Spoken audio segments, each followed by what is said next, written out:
graders, we're going to be glazing our pendant, okay? And we are also going to be glazing our pot today. And so to do that, what we first need to do is create this glaze plan.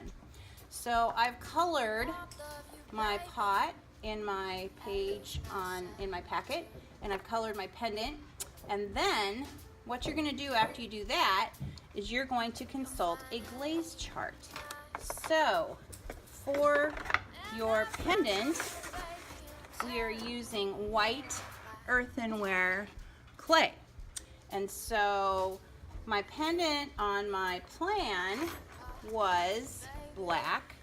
So I'm going to look at the glaze chart and decide what color I want.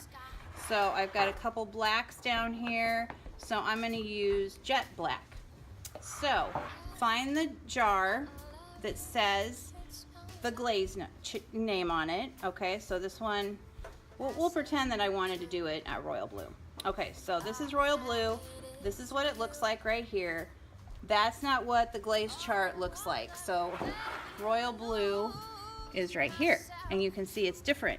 This is a pre-glaze color or pre-fire color. This is after it's fired, okay? So you can't look at this and say, well, I don't like that color, because you don't know what that color is going to be unless you look at the glaze chart. All right, so then to glaze it, you're going to get a big fat brush like this, and when you go to glaze, I'm going to show you what it looks like in the kiln. So these are little stands that go in the kiln. This is kilnware. It's stuff that is in the kiln. And this is a little wire here. And then what happens is this goes like this, and then there's different little pegs for different ones. And then that fires in the kiln so that the whole thing gets to be glazed. So to glaze, you want to have newspaper, and you want to make sure that the lid matches the name on the bottle to make sure you got the right kind. And then unscrew it, and let's say somebody else is going to share this, so they'll dip in their brush in here with me, and then got all this glaze on here, and you're just going to glob it on, and you have to put 2 layers on this so that it actually looks like the color on the chart. So I'm not done yet because this only has 1 layer. All right, so I'm going to let that rest, and I'm going to move on to my cup.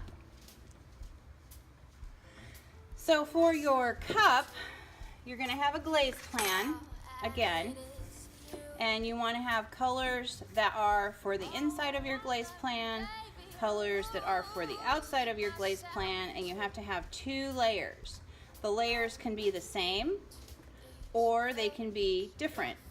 Okay, so you have a layer of turquoise and then another layer of vivid blue, but you have to have 2 layers. Today we're just going to put 1 layer on. So here's what we're doing. I'm going to get the jet black open because that's what we want, and I always like to start on the inside just because I think it's easier. And so I'm going to stir this up, make sure your brush is really loaded, and when you put the glaze on, your brush should look like this, and then you just goop it around because it's all about getting it on thick enough. All right, so see how thick it is? I'm putting it on really thick.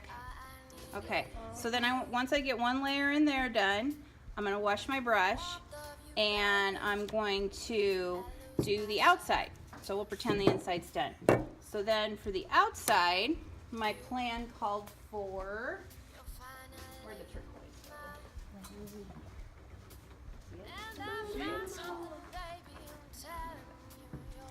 go? Okay, so this one's stuck. I can't get it. So I'm going to just pound it a little bit like that because the glaze gets under there, and then that's why it won't open.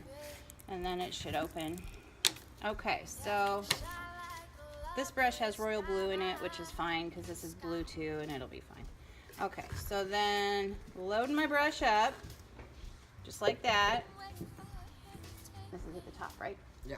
Okay, so then I want to put it on really thick Okay, and I'm going to paint, well, this has just going down halfway, and then it's going to have another color going halfway. So that's fine. So this is my first layer of turquoise. I'm going to paint everything, the handle, the lip up here, everything. I'm not painting the bottom. Okay, and that is called a dry foot. These are examples of dry feet right here. This one I made, this one a person in China made. All right, and the reason artists have dry feet on the bottom of their pots is because when you set it in the kiln, it's on the kiln shelf, and if you have glaze where it sets on the kiln shelf, it sticks, and then it has this stuff called Kiln Wash at the bottom, and that is like a chalky thing, and it's poor craftsmanship. It's not made well if it has that. Okay, so by the time you leave or you're done with your pot, the bottom of your pot will be washed off, and you'll get glaze on the bottom while you're doing stuff just because it drips around and stuff. Okay, so again, if somebody's doing a glaze with me, multiple people can dip their brushes in there. All right, so now I'm going to head back to my little pendant, and I'm going to put another layer on here, and you can see my fingers are getting all glazed, and that's okay. All right, so then, where'd my glaze wire go? Then, when this is done, I'm going to know it's done because it's going to be on a wire like this to dry.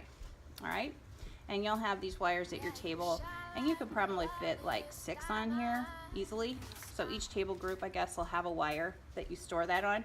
If it's not on the wire, I don't know if it's ready or not, because only you know, because you know how many coats you put on. Does that make sense? All right, thanks for being great listeners, and have a good time glazing. Okay, so now we're done with 2 layers of glaze. We're going to hold onto our cup, rub the bottom with a sponge to get the bottom clean. Let's see if it's clean.